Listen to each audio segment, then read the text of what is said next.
আলাইকুম। HSC 27 batch অনেক দিন পর ভিডিও নিয়ে আসলাম। তোমাদের অনেকের রিকোয়েস্ট ছিল যে ইংলিশ ফার্স্ট পেপার নিয়ে ভিডিও দিতে, ইংলিশ ফার্স্ট পেপার কীভাবে পড়তে হবে সেই বিষয়গুলো নিয়ে কথা বলতে। তো আজকে সেই বিষয়গুলো নিয়ে কথা বলবো। তোমাদের দুইটা হাতে অপশান আমি ধরাই দেব, তোমার যেইটা ভাল লাগে, যেইটা করার মতো এবিলিটি আছে ওইটাই করবা। কেমন দেখো, আমি বলছি যে তুমি প্রথমেই কি করবা, একটা মডেল কোশ্চেনের বই কি করবা, কিনে ফেলবা। মডেল কোশ্চেন বই এখন 27-এর জন্য বের হয়েছে কিনা আই এম নট শিওর। একটু বইয়ের দোকানে গিয়ে খোঁজ নিবা যেদিন কলেজে যাও, যে এইচএসসি 2027-এর জন্য English first paper model question বই বের হয়েছে কিনা সেটা কিনে নিবা। কেন কিনবা একটু পরেই বলতেছি। অথবা তোমার যদি বই কেনার এবিলিটি না থাকে, দেখো একটা মিডল ক্লাস ফ্যামিলির জন্য যখন এইচএসসি লাইফ শুরু হয় এত বই কেনার এবিলিটি থাকে না, আসলে সবার থাকে না। তো সেক্ষেত্রে তুমি নোট খাতা বানাইয়া ওটার মধ্যে কি করতে পারো, যেই লেসনটা তুমি পড়বা, যেই ইউনিটের যেই লেসন পড়বা ওইটার যে ওয়ার্ড মিনিংগুলো থাকবে ওইগুলো লিখে ফেলতে পারবা। মূলত ওয়ার্ড মিনিং এবং কোন একটা টপিকের মিনিং, অর্থাৎ একটা ইউনিটের একটা লেসনের মিনিং জানার জন্যই আমি কিন্তু বলতেছি এই জিনিসটা দরকার। প্লাস মিনিং জানতে হলে তারপরে তোমার মডেল কোশ্চেনগুলো প্র্যাকটিস করতে হবে না, তো সেই জন্যই বলতেছি, ঠিক আছে? তো তোমার হাতে দুইটা অপশান দিলাম, যে তুমি একটা মডেল কোশ্চেন বই কিনে ফেলতে পারো, অথবা তুমি একটা নোট খাতা বানাইয়া ওইটার মধ্যে ওয়ার্ড মিনিংগুলো লিখে লিখে পড়তে পারো, তোমার যেটা ভালো লাগে। আর আরেকটা কথা বলে দিই, এটা শুই না আবার টাসকি খেয়ে যায় না, কারণ তোমাদের এখন এইচএসসি লাইফে কিন্তু মডেল কোশ্চেনের বই আর আগের মতো নাই। কেমন, তুমি যখন এসএসসিতে পরীক্ষা দিতা, এসএসসির সময় তোমার কি থাকতো, মডেল কোশ্চেনের বইয়ে প্রথম দিয়ে ইংরেজি প্রথম পত্রটা থাকতো, লাস্টে দিয়ে ওই বইটার মধ্যে ইংরেজি দ্বিতীয় পত্র থাকতো। বাট এখন আর এই সিস্টেম নাই। ইংরেজি প্রথম পত্রের জন্য আলাদা মডেল কোশ্চেন বই, ইংরেজি দ্বিতীয় পত্রের জন্য আলাদা মডেল কোশ্চেন বই। ওকে, তো এই জিনিসটা আবার কনফিউজ হয়ে যায় না।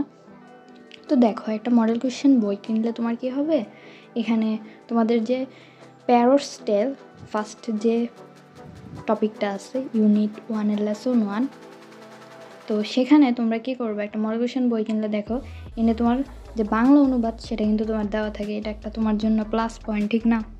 দ্বিতীয়ত হচ্ছে এখানে তোমার ওয়ার্ড মিনিংগুলো সিনোনিম অ্যান্টোনিম সহ, মানে এটা সব মিনিং টিনিং সব কিছু তোমার এনে দেওয়া থাকবে। তো এটা হচ্ছে একটা সুবিধা, ঠিক আছে? তো এই জন্যই কিন্তু আমি মডেল কোশ্চেনের বই কেনার কথা বললাম। তো এটা কিনলে তোমার জন্য ভালো হবে, অ্যাটলিস্ট একটা বই কেনার ট্রাই করো, ঠিক আছে? আর কেউ আবার পুরাতন বই কেনার ট্রাই করো না, কারণ 25 সালের পরে কিন্তু 26 আর 27 কিন্তু নতুন বই আসছে, একদম আলাদা টপিক, কিন্তু একদম চেঞ্জ হয়ে গেছে। আরেকটা কথা, ইংরেজি প্রথম পত্রের জন্য কি তোমার প্রাইভেট পড়তে হবে, এরকম কি কোনো কথা আছে? তো সেক্ষেত্রে তোমার প্রাইভেট পড়তে হবে না, তুমি জাস্ট কলেজে ক্লাস করলেই হবে। কারণ আমি গার্হস্থ্য বিজ্ঞানে যখন ভিডিও আপলোড করছিলাম তখন কিন্তু বলে দিছি যে সেক্ষেত্রে তুমি জাস্ট ইংরেজি প্রথম পত্রের জন্য, মানে যেই সাবজেক্টগুলো তুমি প্রাইভেট পড়ো না, কারণ সব সাবজেক্টের 13টা বিষয় সাবজেক্টে তোমার প্রাইভেট পড়ার এবিলিটি অথবা তোমার শরীরে শক্তিও না থাকতে পারে যে যে কোথাও যে আমি প্রাইভেট পড়বো। তো সেক্ষেত্রে তুমি কি করবা, এখানে তোমার ইংরেজি প্রথম পত্রের জন্য প্রাইভেট লাগবে না। কলেজে যেদিন তোমার ইংরেজি প্রথম পত্র ক্লাসগুলো হবে জাস্ট ওই ক্লাসটাতে একটু অ্যাটেন্ড করে ওইভাবে তুমি শেষ করে ফেললো। প্লাস অনলাইনে তুমি সার্চ দিলে বহুত ক্লাস পাইবে। আমি আজকে কোনো সাজেস্ট করবো না যে এনার ক্লাস করো ওনার ক্লাস করো, তুমি জাস্ট সার্চ করবে, বহুত ক্লাস পাইবে, ঠিক আছে? তো ওইগুলো করে নিবা, ঠিক আছে? আর বইয়ের প্রাইসটা কেমন হবে, 130 টাকার কাছাকাছি, ঠিক আছে? 120-30 এরকম, এর চেয়ে বেশি বইয়ের প্রাইস হবে না। এটা হচ্ছে মেইন বইয়ের কথা বলতেছি। মডেল কোশ্চেন বই তো 600 টাকার নিচে আসবেই না, ঠিক আছে? এটা আমি বলে দিলাম আগেই। সিলেবাস নিয়ে একটু পরে কথা বলতেছি। তো তোমাদের শেষ করার কিছু উপায় বলে দিব। তোমাদের মোট লেসন আছে কয়টা, ইউনিট আছে কয়টা, দেখো মোট 12টা হচ্ছে ইউনিট। এই 12টা ইউনিট তুমি যদি হিসাব করো, ডেইলি তুমি একটা ইউনিটের একটা করে লেসন পড়বা, তাহলে তোমার বই শেষ করতে মোট আমি হিসাব করছি 47 দিন সময় লাগবে, অর্থাৎ 1 মাস 17 দিন সময় লাগবে।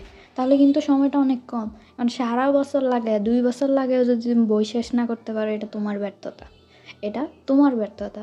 অবশ্যই আমি যেভাবে বললাম ডেইলি একটা লেসন পড়বা, একটা ইউনিটের একটা লেসন পড়া একটা মডেল কোশ্চেন প্র্যাকটিস করবা ফুল, ঠিক আছে? তাইলেই হবে, আর কিচ্ছু লাগবে না। এখন অনেকেই বলবা আপু আপনি যে বলছেন এভাবে ডেইলি একটা একটা, আসলে বলাটা অনেক সহজ কিন্তু করাটা কঠিন, আসলেই কঠিন কিন্তু, হ্যাঁ এতও সহজ না। একটা মডেল কোশ্চেন একদিনে প্র্যাকটিস করা খুবই কঠিন, কিন্তু করতে হবে, কিছু করার নাই তো।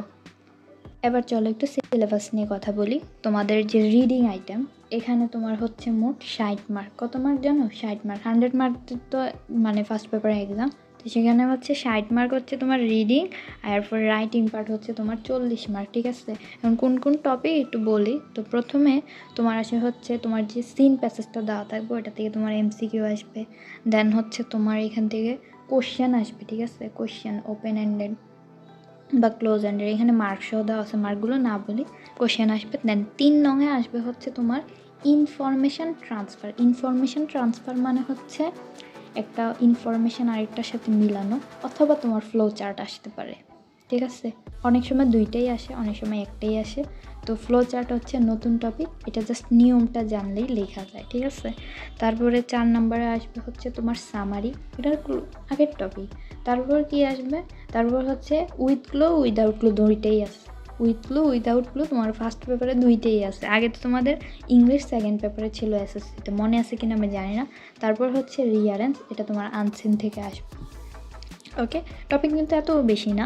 তারপরে দেখো রাইটিংয়ের জন্য 40 মার্কের প্রথমে আসবে হচ্ছে একটা প্যারাগ্রাফ, তারপরে একটা কমপ্লিটিং স্টোরি, তারপরে একটা লেটার বা ইমেল, তারপরে গ্রাফস অ্যান্ড চার্ট, তারপর হচ্ছে কি শর্ট স্টোরিজ বা পোয়েমস। এটা হচ্ছে কি জানো, তোমাদের একটা পোয়েম অর্থাৎ একটা কবিতা, তোমার বইয়ের যত কবিতা আছে এগুলো খুব ভালোভাবে পড়তে হবে। এগুলো থেকে তোমাদের কী আসবে জানো? থিম রাইটিং, নতুন টপিক। ফ্লো চার্ট আর এই থিম হচ্ছে নতুন টপিক, ঠিক আছে? আর বাকি সব তুমি আগে থেকেই চেনো, তো এগুলোর জাস্ট নিয়মগুলো মুখস্থ করতে হবে। থিম কিন্তু কঠিন, আগেই বলে দিই, থিম কিন্তু কঠিন। একটা কবিতা থেকে তোমার কী করতে হবে জানো? ওটার সামারিটা, তুমি এই টপিকগুলো থেকে কী বুঝছো, এই কবিতা থেকে কী বুঝছো, ওটা তোমাকে লিখতে হবে থিমের মধ্যে। কঠিন না জিনিসটা? কঠিন, কিন্তু ফ্লো চার্ট এত কঠিন না।